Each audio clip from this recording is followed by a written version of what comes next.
So, tinatawag na prima facie Pakisagot na lang presumption. po kung conclusion ba po yun? Final? Final? Hindi po kasi we require So hindi them. po final. Based Boss, on the AOM po. konti lang po oras ko, hindi po final. Sa AOM po, yung AOM po hindi po final. Hindi po final. Opo. Bilang kayo po ay abogado, ano po ang pagkakaintindi nyo sa confidential? Classified po, Your Honor. Okay. Boss, sa next na lang po akong round. That is a presumption po. Hindi po kailangan directly sabihin kasi nagkaroon po ng presumption. Pero hindi sinabi. Sa madaling sabi, Pero dahil wala presumption talagang po siya, hindi po siya kailangan sabihin, Your Honor. Naintindihan ko, pero wala doon. Is there a COA finding na ninakaw ang confidential funds? Thank you, Your Next to interpolate, Senator Judge Padilla.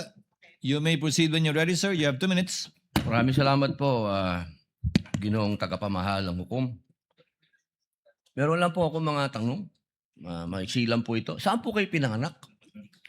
Sa Nueva Ecija po, Your Honor. Nueva Ecija. Opo. Saan po kayo nakatira ngayon? Sa Manila po. Manila. Saan po kayo nag-aral? Central Luzon State University po, ng accountancy, and then Saan Arellano po, University ng Juris Doctor po. Okay. Saan po kayo nakaikot na sa bansa natin? Nakaikot na po ba kayo ng Mindanao, sa Bicol? Marami na po akong naikutan, hindi ko na po maalala lahat, Your Honor. Opo. Kayo po ba ay nakarating na sa BARM? Yes po, Your Honor. Opo. Saan po sa BARM? Sa Sulu? Sa Basilan? Maguindanao? Hindi niyo po matandaan? Hindi Maubos ko po po yung oras ko. matandaan, Your Honor, kung saan. Bicol po. Nakaikot na po kayo sa Bicol? Yes po, Your Honor. Saan po sa Bicol? Sa Camarines Norte? Sa Camarines Sur po. Sur? Sa Norte, hindi pa po. Hindi ko po maalala kung Nakaikot na po kayo sa mga bundok. Saan po, Your Honor? Mga bundok. Yes po, Your Honor. Nakita niyo na po ba ang pangangailangan ng mga tao sa malayong lugar? Katulad ng gamot. Katulad po ng pagkain. Wala naman po akong na-observe, Your Honor. Ayun, wala. Hindi po kayo exposed. Exposed po ba kayo sa threat ng terrorism sa bansa natin? Nabalitaan niyo po ba ang ISIS, ang NPA, ang Abu Sayyaf? Exposed po ba kayo doon sa mga balita? Sa news po, may Sa mga news. nabalitaan po ako, Your Honor. Opo. Alam niyo po ba na kung gaano nakagrabe ang terrorism? Wala po akong threshold, Your Honor, to determine that. Wala po. Pero kayo po ang humahawak ng investigasyon patungkol sa confidential fund. Tama po ba? Hindi po siya investigation, evaluation po. Evaluation. Nako, tama-tama. Ibig po sabihin, kahapon po, sinabi ninyo na gumawa lang kayo ng preliminary investigation. Tama po ba? Preliminary inquiry. Hindi po. Part po siya ng process namin na mag-issue po kami ng AOM. Opo. So, ibig po sabihin, kahapon kasi narinig ko parang yung ginawa nyo, preliminary lang. Yung AOM po, preliminary lang. Opo. Hindi po yun konklusyon. Kung ang tinutukoy niyo po ay yung... Meron po kasing provision as to the joint circular as to tinatawag na prima facie. Pakisagot na lang po kung conclusion ba po yun? Final? Final? Hindi po kasi we require So, hindi them. po final. Based Boss, on the AOM po. konti lang po oras ko, hindi po final. Sa AOM po, yung AOM po hindi po final. Hindi po final. Opo. Kayo po ba ay naniniwala na ang mga confidential agent ay dapat magpakilala?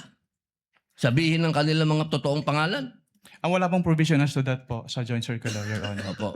Kayo po mismo, palagay niyo po, sa personal po ninyong pagkakaintindi, ang mga confidential agent dapat po bang magpakilala? Since that calls for an opinion, hindi po ako authorized to express that, Your Honor. Ano pong definition niya ng confidential? Based on the joint circular po, ang confidential expenses ay yung... Hindi po expenses, confidential lang po. Bilang kayo po ay abogado, ano pong pagkakaintindi niyo sa confidential? classified po, Your Honor. Okay. Boss, sa next na lang po akong round. Thank you, Senator Salamat Judge po. Padilla. You may avail of the second round. Next would be Senator Judge Marcos. You are recognized, ma'am. You may proceed when you're ready. You have 2 minutes. Thank you very much, Presiding Judge. Okay, kanina sinabi mo na hindi ka umabot doon sa notice of disallowance pero andun pa rin sa ICBAO nung na-release yung notice of suspension, di ba? Yes po, Your Honor. Okay. So, doon sa notice of suspension, katulad ng disallowance, na sabi mo, kahit wala ka na ron, you were made aware kasi nabalitaan mo, pinagbawal ba ng COA yung mga confidential expenses dahil peke o fictitious, gawa-gawa lang yung mga AR? Anong pong notice yung tinutukoy niyo po, Your Honor? Doon sa mga AR ng OVP, meron bang sinabi na gawa-gawa lang, hindi tunay, peke? Dahil hindi po yan yung focus ng audit namin, wala po kaming basis para magkaroon ng findings po doon sa mga sinasabi niyo. So ang sagot, no. Walang sinasabi na fictitious yung AR. At doon sa AOM, pati sa suspension, ganun na rin sa ND, sinabi ba ng COA na yung AR and documentary evidence of payments, yung DEP, peke, falsipikado, huwad? Since hindi po yan yung focus ng audit po namin, wala po kaming findings about that, Your Honor. Sinabi ba doon na falsipikado yung DEP at saka yung AR? Na it was forged, kumbaga? Wala pong ganong findings, Your Honor. Wala rin, di ba? At doon sa mga pangalan ng mga recipient ng award, tama ba ako sa pagkaintindi na hindi rin sinita ng COA yung mga kakaibang pangalan tulad ng Mary Grace Piatos, Andy Lim, etc. Ang sinabi at binanggit talaga ng COA ay yung mga datos na hindi tumutugma. Tama ba? Since what we did is compliance audit po at wala namang provision yung circular as to the use of aliases, yes po, wala po kaming findings about Kasi that. sabi mo nga, neither allowed nor prohibited. Tama po. So, doon sa AOM at sa notice of suspension, the names of these reward recipients was never raised by COA. Di ba? Yes po. Tama. Dahil nangyayari talaga na kakaibang pangalan ang binibigay kapag confidential or intelligence fund. Kaya isa pang tanong ko, dun sa notice of suspension, pati na rin sa ND, ang pagkaintindi natin, final ba ito o hindi? Kapag sinabi po kasing notice of disallowance under the joint circular, meron na pong obligation to restitute agad. Tama, final siya sa COA. Pero kahit ang desisyon ng COA, pwedeng dalhin sa Supreme Court para maging pinal na pinal. Di po ba? I-clarify ko lang po, kapag dumating na po kasi sa Supreme Court, ang tanging ground na lang po dyan ay grave abuse of discretion amounting to lack or excess of jurisdiction. So wala na pong kinalaman po yung factual matters. Ganun nga, talaga naman na matters of fact, hindi naman rin na-raise sa Supreme Court, tama ka doon. Pero hindi pinal. Pwedeng dalhin sa Korte Suprema. At no point are these final. I-clarify ko lang po yung decision po ng COA to restitute ay hindi po apektado nung pag-file sa Supreme Court. So kahit mag-file po sila ng petition for certiorari sa Supreme Court, kailangan na po nilang ibalik kaagad. Kasi yung pendency po ng petition for certiorari, hindi po niya na-stay yung obligation to Naintindihan restitute. natin yon, pero hindi pa tapos ang kaso. Pwede pang dalhin sa Korte Suprema, hindi po ba? At saka dun sa notice of suspension, balikan ko lang, was there a finding na ginamit sa pansarili yung mga confidential funds ng OVP? That is a presumption po under the joint circular. Misappropriated ba yun? Kindly wrap up. That is a Senator presumption Judge po. Marcos. Hindi po kailangan directly sabihin kasi nagkaroon po ng presumption. Pero hindi sinabi. Sa madaling sabi, Pero dahil wala presumption talagang po siya, hindi po siya kailangan sabihin, Your Honor. Naintindihan ko, pero wala doon. Is there a COA finding na ninakaw ang confidential funds doon sa various AOMs and notice? Meron bang sinasabi doon na ninakaw? It was stolen? There is a prima facie evidence na nagamit po siya for personal use or benefit under the joint circular. Kaya nga, Kindly wrap up. Senator Judge Marcos, yes, you can avail of I round am 2. done, but I have questions kung may second round. There will be a round 2, and I will register you, Senator Judge Marcos. Thank you. Senator Judge Ejercito is recognized. You may proceed, sir. And when you're ready, and you have 2 minutes. Yes, thank you, Mr. Presiding Officer. Siguro dagdagan ko na lang din nun. Ito tayo tinatanong na rin yung tungkol doon sa mga paggamit ng mga alias sa ating mga senator judges. No? Dahil alam naman natin na kinakailangan din na lehitimo nga may pangangailangan na protektahan, no? Dahil nga confidential itong mga information. Ang sa ilalim ng Joint Circular number 2015-0, paano dapat maprotektahan ang pagkakakilanlan ng mga confidential informant? Wala pong provision as to that, Your Honor. Kasi yung wala po namang requirement yung circular as to the pwede pa ulit po ng tanong, sorry. Well, yung ano, hindi kasi parang alam naman natin, no, dahil lalo na sa mga intelligence at saka yung mga activities, mga confi, ginagamit yung mga alias na nabanggit nyo rin kanina. Hindi ba pwedeng gamitin na lang halimbawa, John Doe, Jane Doe o Juan de la Cruz kasi alam naman natin na ano to binambibili at binamba reward for information na syempre pinoproteksyonan din natin yung mga pinoproteksyon ng mga agencies yung identity no ng mga informants. Ang masasabi ko lang po, Your Honor, wala naman pong provision as to the joint circular sa use ng aliases kasi silent po yung joint circular.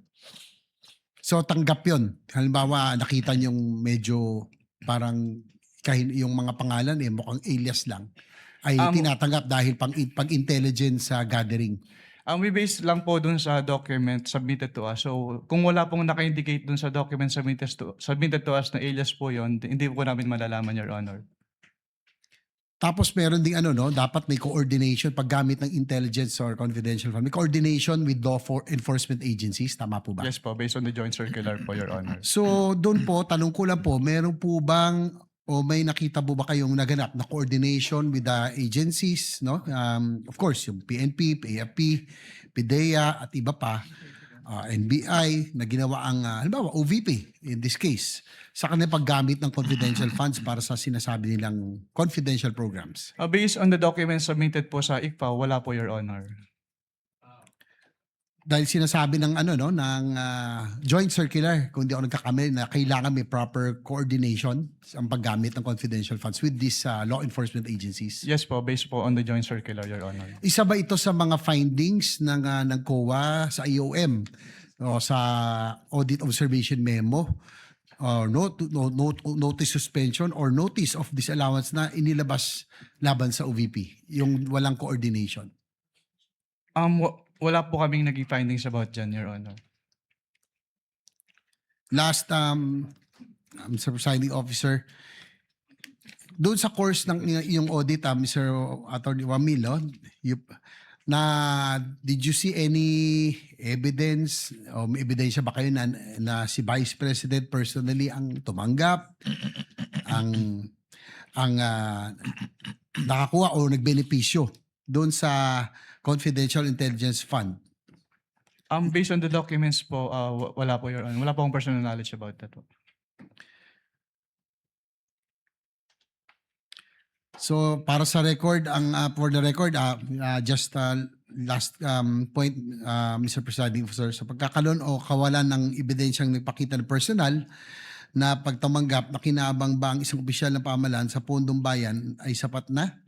O upang matukoy kung may umiiral na pananagutang administratibo, sibil o kriminal? Under the joint circular po kasi, since si OBP po, si head of the agency po yung may responsibility to oversee kung paano gamitin yung confidential fund and to ensure yung compliance nila dun sa joint circular, then the accountable person din po si head of the agency, Your Honor. So last question, Kindly wind up. Mr. President. Upang maging malinaw ang inyong testimonya nang sabihin ninyong wala kayong nakitang ebidensya na ang pangalawang Pangulo mismo ang tumanggap, nagpanatili o nakinabang sa confidential intelligence, inilahad lamang ba ninyo ang inyong audit findings at hindi kayo nagbibigay ng legal na konklusyon hinggil sa pagkakaroon ng kawalan ng pananagutan? Is it based on your audit findings or legal conclusion hinggil sa pagkakaroon ng liability? Based po sa audit findings, Your Honor. Kasi nilalagay po namin yung persons accountable dun sa aming ini-issue po. Okay, thank you, Mr. Presiding Officer. Thank you, Senator Judge JV. Before recognizing Senator Judge Soto, Attorney Wamil, just on the point of Senator Judge Marcos, to clarify, the decision of COA with respect to any appeal is final, is executory but not final even if it is appealed before the Supreme Court, correct? With respect to the obligation to restitute po, kahit magkaroon ng pendency ng petition for... Attorney Wamil, listen to the question, please. Okay, It is, Your Honor. unless a TRO is issued by the Supreme Court, it is executory but the decision is not yet final. Would that be correct? Yung decision po, final na, Your Honor. Kasi, Inappeal nga sa Supreme Court, paano magiging final? Ikaw naman. A decision of the COA Executory na po, appealed Your to Honor. the Supreme Court is executory unless a TRO is issued but is not yet final. Yes po, Your Honor. That is a correct statement. Opo. Thank you. Senator Judge Soto, you are recognized, sir. You may proceed when you're ready. You have 2 minutes. Thank you, Mr. President, Mr. Presiding Officer, Mr. Witness. In your testimony, August 3, upon direct examination by the prosecution counsel, you were presented representative samples of selected forms. The question 845 acknowledged receipts, if I remember it right. Correct ba yun? Yes po, Your Honor. All right. Sinabi nyo na kayo ay gumawa ng observations doon sa mga acknowledgement receipts nito kung saan ilan dito ay pinagagamitan ng confidential funds ay hindi naaayon sa Joint Circular 2015-01. Ngunit may mga acknowledgement receipts according to how I recall it na wala naman kayong observations, ano? Yes po. Sapagkat ang pinagamitan ng pondo ay naaayon sa nasabing circular. Tama ba? Yes po, Your Honor. Alright. Halimbawa, yung acknowledgement receipt ni Mary Grace Mary Grace Piatos na 70,000 for medicine, walang supporting documents. Kaya gumawa kayo ng observations. Yes po, Your Tapos Honor. yung doon naman kay acknowledgement receipt ni Janice Marie Revilla, 70,000 at Patty Ting na 150,000. Wala kayong observations. Dahil ang pondo ay ginamit sa purchase of information na pinayagan o allowed ng nasabing circular. Tama ba? Yes po, Your Honor. That's the way I recall it. All right. Okay, now, ito ngayon ang tanong ko. Out of these 845 acknowledgement receipts na pinag-uusapan sa kasong ito, ilan ang nagawa nyo ng observations dahilan sa kawalan ng supporting documents? Hindi ko na po matiyak kung ilan yung exact number po, Your Honor. Ilan ng, well, then my next question will not be answered because tatanong ko, ilan yung malang observations? Pwede po ako mag-refer sa tabulation po, Your Honor. Please. You can refer to your tabulation table that was earlier marked. Assisting counsel, can you show him the previously marked evidence pertaining to his tabulation or summary? Assisting counsel for the respondent may also approach should he so desire.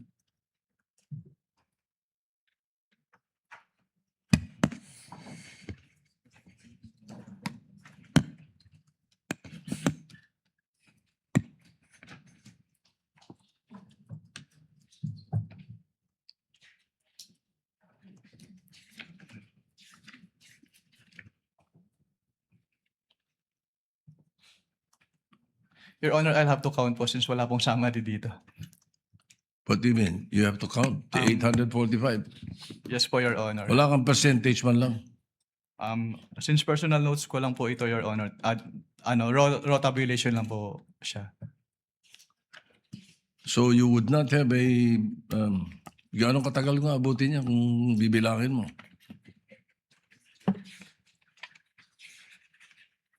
Kasi my next question actually would be, magkano ang total noong meron kayong observations?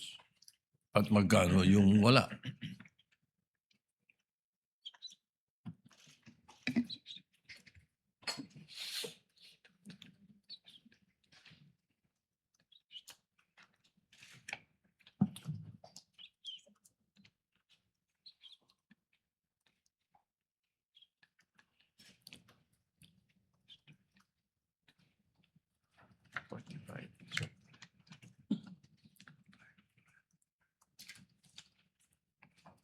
If the chair may assist, Attorney Wamil, look at your notice of suspension Yung may observation ka, I presume, pertains to those rewards, payment of goods and medicines that you made observations to and suggested to be suspended. So I presume it pertains to those ARs. Yes po, Your Honor, pero amount lang po kasi yung naka-indicate po doon.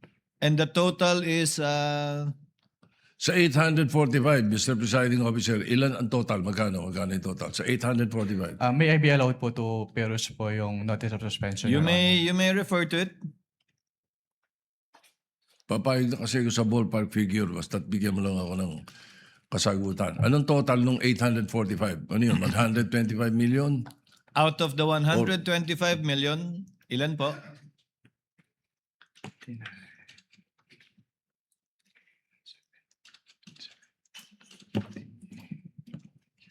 Your Honor, please.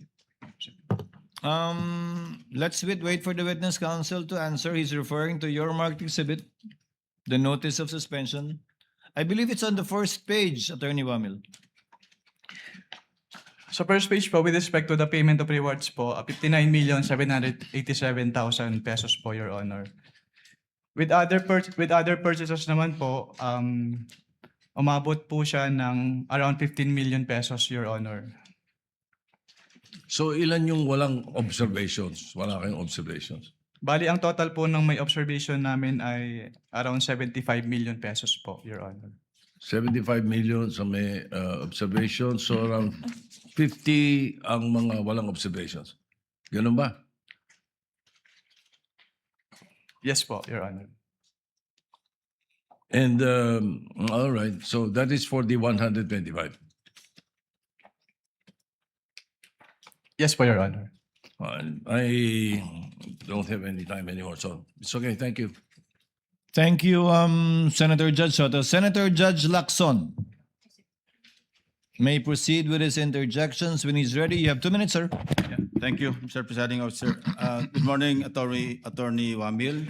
Good morning po, Your Honor. Kindly refresh my memory, no? Kasi ang pagkaalam ko, sa paggamit ng intelligence saka confidential fund, hindi lamang sa pinapayagan o hindi pinagbabawal ang paggamit ng alias, kundi necessity Yes, for practical reasons, di ba? Yes po, Your Honor. And idadivert lang yung totoong tao na sa likod ng mga alias kapag declassified na o tapos na yung tinatawag na confidential or intelligence operations. Tama, di ba? Yes po, Your Honor. So ang tanong ko, meron ba kayong, wala ba kayong efforts na alamin kung sino yung mga nasa likod ng mga aliases na sinabit sa inyo? Since document-based lang po kami, Your Honor, hindi na po. Wala na po kami. Yan ang susunod yung tanong. Ano? Bakit paper audit lang kayo? Wala kayong physical? Parang bitin yung inyong pagsasagawa ng audit.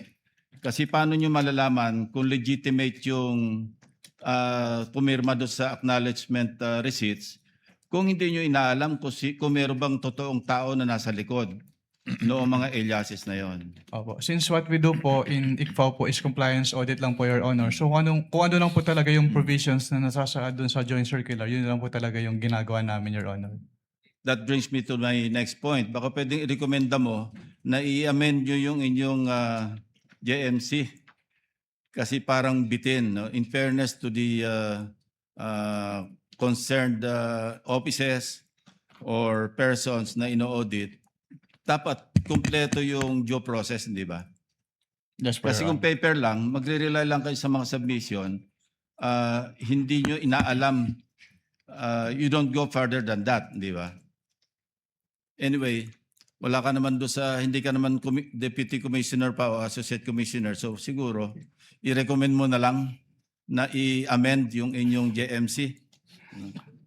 So my next question is, what would you consider as evidence of success of a particular surveillance operation and or intelligence information gathering activity? Ano yung evidence of success? Actually, walang specific na documents yung sinasabi ng joint circular. Pero nagbe-base po kami dun sa mismong wording po na dapat merong causal link between the successful intelligence or surveillance activities vis-a-vis yung information given by the informer. Okay. Would an after surveillance report or after intelligence report ng particular na agent, would it suffice para i-consider yung evidence of success? I'm not referring to the entire operation. Kasi kapag nagsagawa ng surveillance, nagsasagawa ng after surveillance report, whether negative or positive, would you consider that as evidence of success? Katulad po ng sinabi ko, tinitingnan po namin yung causal link. Kung may Ayun ang- causal link between the success and the information given by Yun the ang problema kasi bitin nga yung inyong audit. So I would reiterate, i-recommend mo na i-amend ninyo yung inyong circular. Thank you. Thank you, Senator Judge Lacson. Before proceeding to round two, Chair would like to make some interjections. Attorney Wamel, you read the notice of suspension earlier and you gave what amount again? Can you kindly give him a copy? Counsel for prosecutors? Uy, Anika, on meantime. Sa payment of rewards po, yung total is 59,787,000 pesos po. You're referring to page 1 of the December 13 notice of suspension that you prepared. Yes po, Your Honor. Can you total it again for me, please, sir? The payment of rewards po. I totaled it and your total is wrong. Kindly total the figures I'm- that you wrote there. Yes sir, it was a typo error po. 69,787,000 pesos. Ang dami namang nagkamaling numero doon. From 59,787, ang tamang total is 69,837. Yes po, Your Honor. But the figure you mentioned earlier was what was written here. How did you know that it was wrong, a typo, and now you're giving us the correct figures? Kasi yung 10 million po, Your Honor, hindi na-add dun sa total amount. 10 million po nung payment of, reward payment. Pangalawa po, yung subsequent issuances, binabanggit po 69 million na, pero yung detalye, hindi na po 10.5 million, 10 million na. Ano ba talaga? Can you repeat your question po, Your Honor? Sorry po. Nakalagay po dyan 10.5 million, 10.05 million. Hindi po ba yung rewards? Yung Yes reward po. payment. Yung Yes po. subsequent documents issued by COA already refer to it as only 10 million. Anong pagkakaiba yun? What subsequent document po, Your Honor, yung tinutukoy niyo? I'm referring to the notice of disallowance later on and the documents mentioned also in subsequent articles, in subsequent documents. Wala na po akong personal knowledge about the notice of disallowance po, Your Honor. So ba't na-correct yun? Yung 10 million, yung 10.05 naging 10 million na lang. You wouldn't know? I wouldn't know po, Your Honor. In relation to the question of Senator Judge Soto, he said how much is the total that were provided for. You gave a total. In relation to the question of Senator Judge Villanueva, ano ba yung pinakaiba? Correct me if I'm wrong. You said you were aware of a notice of disallowance. Yes po. How much was the notice of disallowance? Ano yung dinisallow out of the 125? Sa pagkakalala ko, around 73 million pesos po, Your Honor. So out of 125 million, 73 million lang yung finally dinisallow ng COA dun sa notice of disallowance. Yung balance, inokay niya. Ang makakasagot po niya, Your Honor, yung next witness po. Since, No, if you're familiar with the notices of disallowance, you testified, Attorney Wamil, that AOM, notice of suspension, notice of disallowance. So sa dulo, pag iba na yung amount na nakalagay doon, marami nagtanong kanina, yung dinisallow lang ultimately is only 73.287 million. Posibleng magbago talaga yun, di ba? yes po, Your Honor. So yung AOM mo, yung kabuuan ng 125, yung AOM mo pangalawa, kabuuan ng 125, yung notice of disallowance mo, ay yung notice of suspension mo, kabuuan ng 125, pero posibleng iba na ang amount ng notice of disallowance rather. Yes po. Depending on the evaluation po kasi yun nung nag-audit po. Now, one final question for this round as well. Let's focus on the failure to liquidate and notice of demand. Yung AOM po ba may failure of to liquidate na at notice of demand na? Wala pa. I'm citing paragraph 8.3 of the IJMC. Kapag AOM po kasi, Yes or no? wala pa po. Yun po, yung AOM po kasi yung parang kinukonsider namin as demand po, Your Honor. So, wala. Saan po nakalagay sa AOM na may demand kayo? Kasi ni-require po namin sila na to comply with the submission po of the documents. Attorney Wamil, there is a big difference because your notice of suspension, does it include the demand? Pardon, Your Honor. Does the notice of suspension include a demand to pay? Wala pa po, Your Honor. Isn't it correct na nandun lang sa notice of disallowance yon? Based on the joint circular po, doon Yes. po ni-require po na mag-restitute. Sa notice of disallowance na. Yes po. Wala sa AOM, walang demand sa notice of suspension, sa notice of disallowance. The demand to pay po. Yes, Yes. Your Honor. So, when will the presumption come in? Under paragraph 8.3. Kung wala pang failure to liquidate, dahil hindi pa final, kung wala pa yung demand until notice of disallowance na hindi pa final, kailan po papasok yung presumption o prima facie dun sa 8.3? Ang wording po kasi nung 8.3, Your Honor, failure to liquidate. So failure, kasama po doon yung failure to submit the documents. Hindi po kasama yung failure to pay kung ano man po yung dinedemand. Nakalagay po doon, failure to liquidate upon demand. Yes po. So ang sinasabi po doon ay isubmit yung complete documents with the ICPAO. So, pag hiningi nyo at hindi pa nasasubmit, failure na yon sa palagay mo? Yes sir, kasi ang sabi lang naman po is upon demand, na hindi sila nakapag-liquidate po. That is your interpretation, sir, correct? That is not found in the GMC. Ang binibase ko lang po doon sa provision po ng GMC, Your Honor. Sa interpretation mo nga ng GMC. Yes po, Your Honor. To avail of round 2, Senator Judge Pangilinan. Thank you, Attorney Wamil. To avail of round 2, Senator Judge Pangilinan. You have 2 minutes, sir. Thank you. Doon tayo sa yung acknowledgement receipts, no? So, andito yung mga acknowledgement receipts for December 21 to 31. No? Ang napansin ko rito nga, lahat buo ang numero, no? Walang butal. 250,000, 500,000 na acknowledgement receipt. Tama ba na kapag resibo na official, ang malamang hindi buo, no? May butal, di ba? May detalyado. Malamang, di ba? Malamang po, Your Honor. Okay. Based on your experience. So dito, puro buo, 250, 500, ni isa, walang butal. Walang sentimo, no? So, yun, medyo isang concern natin yun, ano? Pangalawa, 111 disbursements in one day. Naka-date. Do you confirm that? Wala po akong data nung number This po. is about December 23, Ah. 2022. Nakalagay dito date, December 23, December 23, December. Binilang namin 111. Isang araw, no? Totaling 17 million. Pagka ganyan ba, would you consider that usual? Disbursement, 111 disbursements in one day? Wala pong specific provision yung circular as to that. Yes, but the circular says to prevent irregular, excessive, di ba? Extravagant. So, would you consider this, does this fall under regular, irregular, or you wouldn't know? I wouldn't know po. Okay. Pero that's unusual po, pero I wouldn't know if it is irregular since wala Okay, naman pong provision. so we come back to the term unusual. Okay. So this is unusual. Doon sa nabanggit mo kahapon,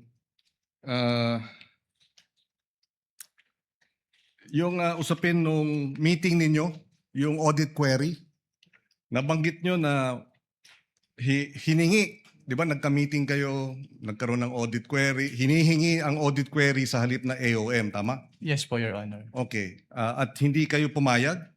Yes po, since wala naman po siya dun sa aming joint circular, Your Honor. Kung pumayag kayo na wala sa joint circular at nagbigay kayo ng audit query na hinihingi ng OVP, would you be violating the joint circular? Yes po. Kaya So, hindi po kami nagbigay, Your Honor. in other words, an audit query would be a violation of the joint circular. Tama? Hindi lang po siya sanction, Your Honor. So, Yes. hindi po siya part nung ini-issue namin. Okay, okay. Pero hindi nga part. Pero kung ginawa nga ninyo, based on your experience as auditor, you would be violating your own issuances. Yes po, Your Honor. That's why you refuse to give the audit query as requested, and instead, tinuloy nyo yung AOM. Last question, Mr. Kindly wind up. Yes, last question. Binanggit mo na hindi tinanggap yung AOM nung inisyu ninyo. Tama ba yun? Yes po, Your Honor. Bakit? Alam nyo ba kung ba't hindi tinanggap? Dahil walang authorization? Tama ba yun? Yes po, wala daw pong mag-receive. Your Ganyan ba Honor. dapat? Ganyan ba ang kalakaran pagka ang isang ahensya ng pamahalaan ay binigyan nyo ng AOM? Nangyayari ba yan na hindi tinatanggap ng ahensya? Yan po yung first time na nangyari po, Your Honor. So, that's unusual. Yes po, that's unusual po. Okay. No further questions, Mr. President. Thank you, Senator Judge Pangilinan. Before proceeding to the other round two availers, Chair would like to recognize Senator Judge Zubiri, who will be availing of his first round to make his interjections. You are recognized, sir. You may proceed when you're ready. You have 2 minutes. Thank you very much, Mr. Presiding Officer. Magandang umaga po, Attorney. Good morning po, Your Opo. Honor. Ito, broad strokes lang po ito, Mr. Presiding Officer, to my dear colleagues. Kasi sa iyong pananaw, dito sa findings ninyo, napapakita ba na may possibility of misuse and abuse of government funds on confidential and intelligence funds? There is a presumption po, Your Honor. Yes. And hindi lamang to para sa opisina ni OVP, di ba? I'm sure sa tagal mo, sa iyong karanasan bilang investigator ng COA, ganito din ang findings mo sa maraming mga ahensya. Yes po. Since we follow naman po yung joint circular sa lahat ng ina-audit po namin. At hindi lamang sa ahensya ng eksekutibo, pati LGUs. Tama po yan. Yes po, Your Honor. Yeah, the reason why I'm taking this up at gusto ko pong tanungin po ang ating witness is sa iyong eksperyensya, dahil sa lack of accountability using confidential funds as a excuse na nagkakaroon ng abuso at corruption dito sa pondong ito. Yes po. Yes, kasi obviously, Mr. Witness, is pag sinabing confidential in nature, wag na kayong magtanong. Basta ginamit namin yung pera. Hindi sa tingin mo, tama po yan o hindi? Hindi po, Your Honor, kasi ang confidential fund ay public funds pa rin naman po. So it must follow the strict accounting and auditing rules po. Para So- maiwasan po yung misuse. So talagang hinahanap ninyo yung paanong nagastos yung pera, paano yung nagkaroon ba ng plan of action, at paano nagastos ang pera at saan pumunta yung pondo. Tama po yun. Yes po, Your Honor. Dito po sa case ni OVP sa Office of the Vice President, meron ba ganung klaseng plano? Meron ba ganung klaseng accounted use of the funds? Since ang audit po namin ay document-based, so nagbe-base lang po kami dun sa sinasubmit sa amin. So kapag hindi po properly liquidated, meaning hindi submitted lahat ng documents or yung documents ay hindi compliant dun sa requirements ng joint circular, nagkakaroon po ng presumption na yung amount is put to personal use or benefit po. Yes, kasi nung ako po yung naging Senate President for 2 years, we had access to the reports of confidential and intelligence funds. And in these reports, makikita po natin one particular agency, talagang detalyado. Ito po ay panggamit sa buy-bust operation ng drugs, ito po ay nabigay sa informant, ito po ay nabigay sa mga tumulong paghuli nito mga tao ito. Ayan ba'y ganun din po nakita ninyo sa OVP, use of confidential funds? Pwedeng pa ulit po ng tanong, Your Honor. Sana mabigyan po ako ng leeway ng ating presiding officer. Basically, nung ako po yung naging Senate President, yung confidential intelligence funds ay dinadala dito during budget hearing. So, para ma-review po ng Senado. Ang ginawa ko po, nung ako po yung Senate President, binuksan ko po ito sa majority at minority. As a matter of fact, Senator Risa Ontiveros, Senator Coco Pimentel was the minority leader then. Binuksan po natin yan para makita ng lahat yung paggamit nitong confidential and intelligence funds through the reporting of the different agencies. May mga ahensya na makakapal ang mga sinabmit sa Senado para makita kung gaano nila o paano nila ginamit yung pera. Dito ba po sa Office of the Vice President, ganun din po kadetalyado ang report na ibinigay po sa COA o nakita ng COA sa paggamit ng mga pondo nila? Hindi po, Your Honor. Hindi po. Opo. Okay, and the reason why, and I'll end this as a statement, the reason why we need to really curtail the use of intelligence and confidential funds on the possibility of abuse. And not only on the office of the Vice President. This also goes to all agencies of government. Kaya limitado na po sa armed forces na lang yung ating confidential funds tuwing nag-approve po tayo ng budget. At kasama na po dapat dyan yung LGUs. Dahil yung LGU po ay matindi din ang pag-abuso ng kanilang confidential intelligence funds. Tama po po yan, Attorney? Under your experience. Yes po. Kulang po yung safeguards, Your Honor. Maraming salamat po. Thank you, Senator Judge Zubiri. Next would be Senator Judge Erwin Tulfo. You may proceed, sir. When you're ready, you have 2 minutes. Mr. Witness, napansin po ba ninyo na yung isang acknowledgement receipt na 220,000 para sa payment of reward, parenthesis, various goods, para kay TJ Verano, 220,000 po ito. Ang date po ng receipt ay December 22, 2026. Samantalang ang expenditure ay para sa taong 2022. Typo error po ba ito o minadali ang paggawa ng AR? 2026 po, Your Honor. 2026 po. Ang acknowledgement receipt. December. 2022 acknowledgement receipt. Ayan po. Para sa 2022 po yata ito. Is this typo error or sa tingin ninyo ay minadali? Nagkaroon po kami ng findings about dyan, Your Honor. Lahat po nung ARs po na nakadate po, na hindi po nakadate ng 2022, na isama po namin doon sa aming notice of suspension po. Okay. Pero ang pirma po dito ni TJ Verano po, may pirma po nito, di po ba? Based on that document po, it appears na si TJ Verano po. So, dinate niya po ng 2026, in advance niya na? Or forward niya po to 2026? Ang pagtanggap po ng goods, December 22, 2026? Para sa 2022 po ito? Yes po, kaya po kami nagkaroon ng findings about dyan, Your Honor. Okay. So, question ho ninyo. Opo, kinwestiyon po namin. Pangalawang katanungan ko po, pinajustify niyo po ba sa OVP bakit gumastos ito ng 2 milyon kada araw para sa safe house?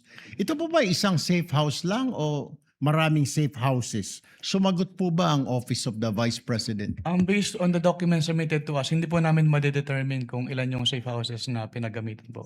Pero sumagot po ba siya? Pinajustify niyo po ba? I mean, 2 million per day, sobrang laki. Hotel na po yata yung nirerenta po nito. Ganito kalaki, sobra pa. Hindi po namin pinajustify, Your Honor, since wala naman pong threshold dun sa joint circular as to the amounts. Na yung 2 million. So, hindi po unusual para sa inyo na magrenta po ng safe house sa 2 million per day dito sa Pilipinas? Since tulad nga po nung sinabi ko kanina, we follow our audit based on the provisions po ng joint circular, pero wala naman pong threshold as to the amount sa joint circular, kaya wala po kaming findings as to that. So, tama po si Senator Judge Lacson na binibase nyo lang po talaga sa mga documents po. Wala po kayong physical audit. Yes po, Your Honor. All right. Based po sa experience ninyo, may mga government offices ba na ino-audit po ninyo na hindi tinatanggap ang audit observation memo, AOM? May mga as on auditor or sumasagot silang lahat? Wala po. Sumasagot po silang lahat, Your Honor. Except dito kay OVP.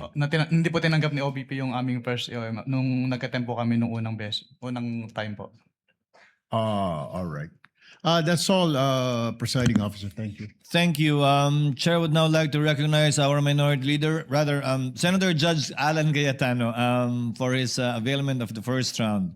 You may proceed, sir. When you're ready, you have 2 minutes, sir. Mr. Presiding Officer, Senate President, dear colleagues. My question is to the counsel for the prosecution, defense, and the witness. One question, maybe a follow-up. And if we may start with the witness first to answer. I'm not asking you to make a judgment in this case ng impeachment.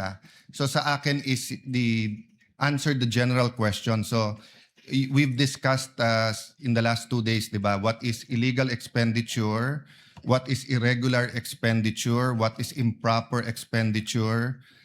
In between all of that, we talked about many technicalities. And of course, this will be much easier if we're talking about public funds which are not confidential in nature. So my question is, when does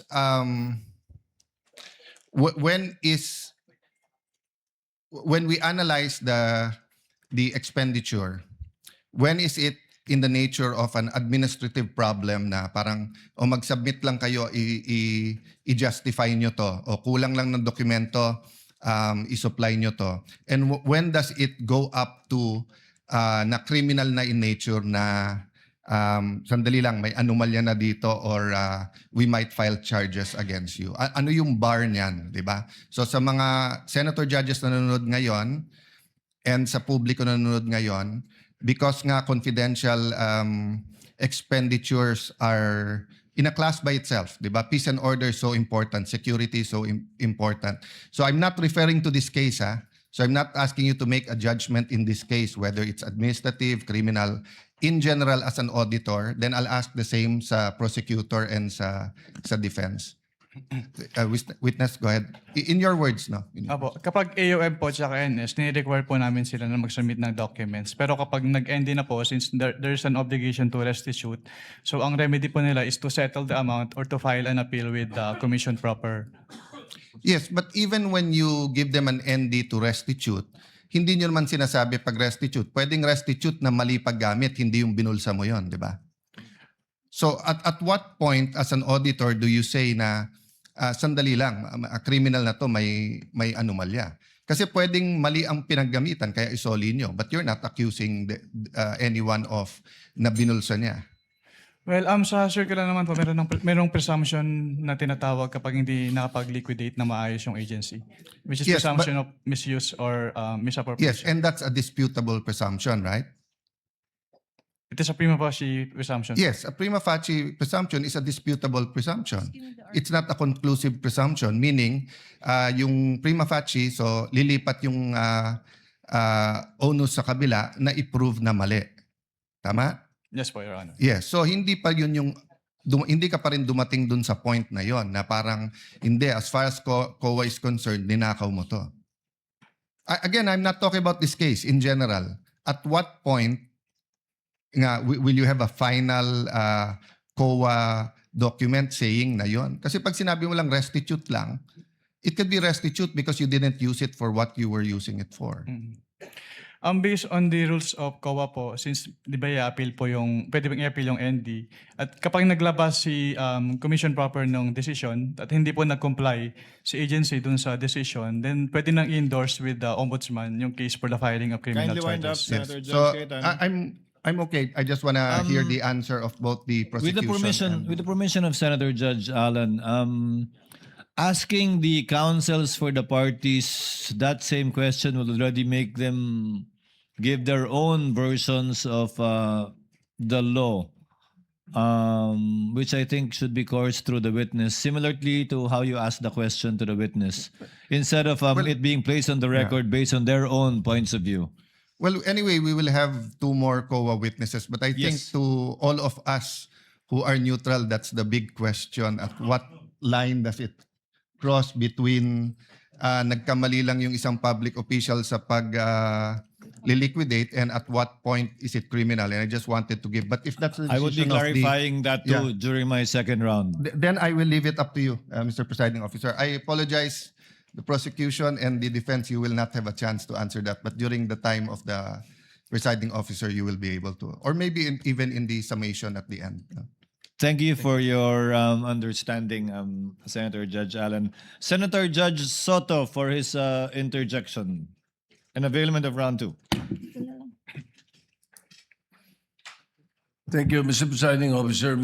Senator Mig Subiri, former Senate President, somehow tinkered my cerebral quietness when he said something about the issue of confidential funds. So this question would be, as a senator, not just an impeachment judge, I hope you allow me, because this is just one question for the witness, and if we can get the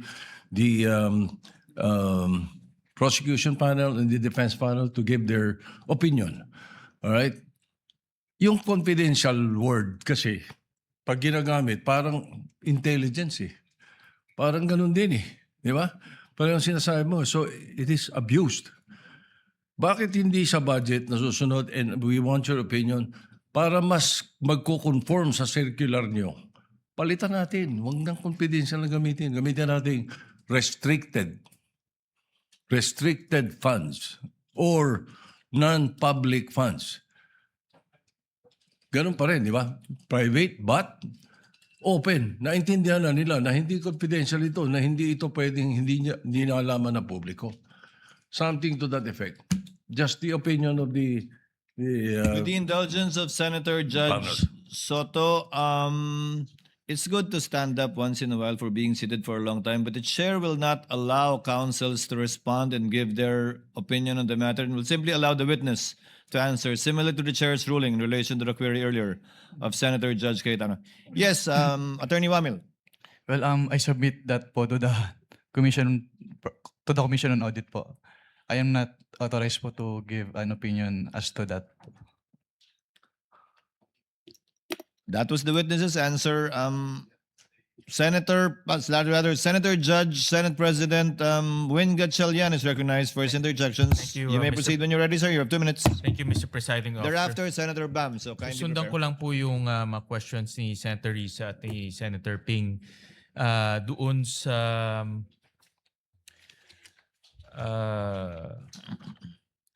payment of rewards to informers without documents evidencing the success. Kanina natanong ni Senator Ping at ni Senator Risa tungkol dito. Ngayon, anong klaseng ebidensya ang hinahanap ng COA, ikaw in particularly, evidencing success? Since yung circular naman po ay walang binanggit na particular evidence, ang tinitingnan na lang po namin sa mga sinasubmit ay yung causal link between the successful information gathering or surveillance activities and the information given by the informer. Can you give an example kung paano ginagawa niya ng ibang agencies? Opo. Nagsasubmit po sila ng certification po, Your Honor. Give me an example lang. No? Ano yung causal link? Anong example ang binibigay ng ibang agencies? Nakalagay po doon kung ano yung naging successful surveillance or information gathering nila at kung yun ba ay dahil naging resulta nung information na binigay nung informant po. So ganun, may nagbigay sila ng reward or nagbigay ng pera para sa informant at mayroong success. Ganun kasimple. I can only say lang po yung kung ano yung sinasabi dun sa provision ng Joint Circular, Your Honor.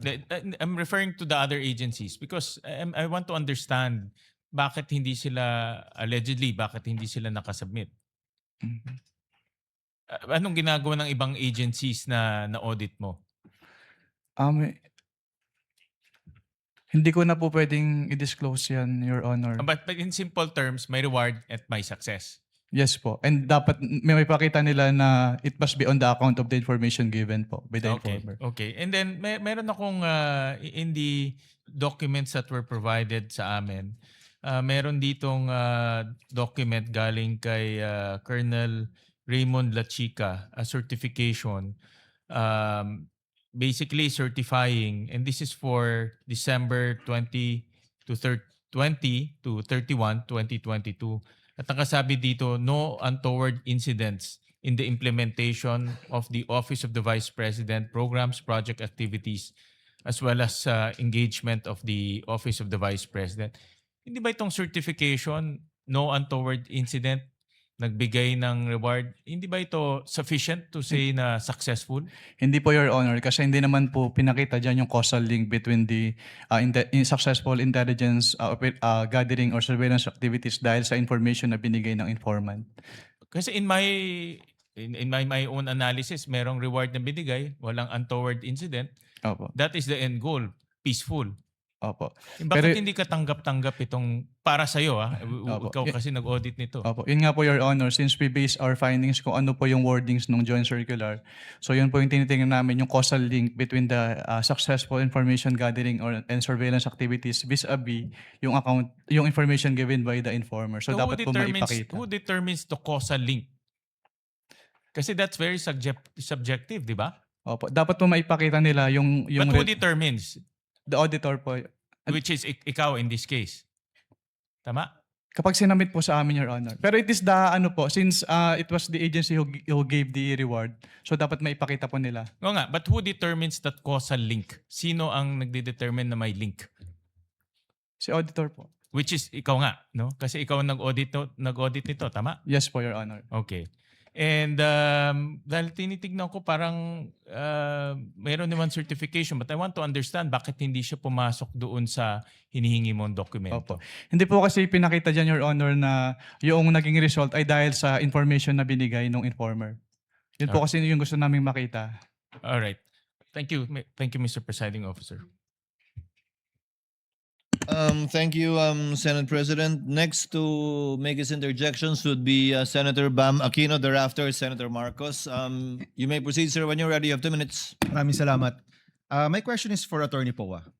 Attorney Poa, what is the official position of the respondent with regard to Piatos, Andy Lim, and all of these names that are brought up? Are they real people or are they aliases? Sir, I would like to answer your question, Your Honor, but that is part of the yes, legal strategy, which you will see when we present our evidence in chief. That's Again, fine. may the That's chair, fine. may the But I chair understand the question. remind Senator Judge Bam, as far as practical, let's let the witness present their evidences and not allow the counsels to make conclusions of either fact or law, nor divulge their respective legal theories. These are not legal theories. In your previous answers, there was no referral to these individuals as either aliases or real people. In Correct, your previous Your Honor. answers. Correct, because that was precisely our legal theory then, that there was nothing to answer at that point, Your Alright. Honors. But Mara- we will definitely show you our theory once we are given the opportunity to present our evidence in chief, Your Honor. Alright, maraming salamat, Attorney Poa. Attorney, during your conversation with the OVP, nung panahong binubuo yung AOM, may nagbanggit ba sa kanila na, itong mga pangalan to, alias to? Or never nila nabanggit yung tungkol sa alias nung nag-meeting sila sa'yo? Nung time po na yun kasi hindi pa nila nasubmit yung documentary evidence of payments po. So there's never been any indication from their responses or any calls that these names that are being brought up are indeed aliases? Wala. Wala pong indication. Okay, thank you. Yung ibang ahensya na ino-audit ninyo, gumagamit rin ba sila ng alias? We wouldn't know po kasi dun sa mga document na sinasubmit sa amin, hindi naman po naka-indicate if it is an alias or not. And it's not up to you to find out whether these are aliases or not. Yes po, since wala nang pong provision dun sa joint circular, Your Honor, with respect to the Okay. aliases. So itong paggamit ng alias, to your knowledge, hindi nyo alam sa mga ino-audit ninyo, but to your knowledge, gumagamit ba ang ibang ahensya ng mga alias? I wouldn't know po since katulad nga po, hindi naman po bukod dun sa sinasubmit nilang documents, wala pong naka-indicate na yung name ay alias po. And the position of COA is hindi ito bawal pero hindi rin to pwede. Yes po, kasi silent po yung joint circular, Your Honor, as to that. Okay, but your appreciation is totoong tao ito. Kasi may pirma. Tama ba? Lahat ba ng AR may pirma? Sa pagkakaalam ko po ay meron naman po. So kung alias at di ko naman pangalan to, pipirmahan ko pa rin. Or pag alias ba ay dapat wala nang pirma.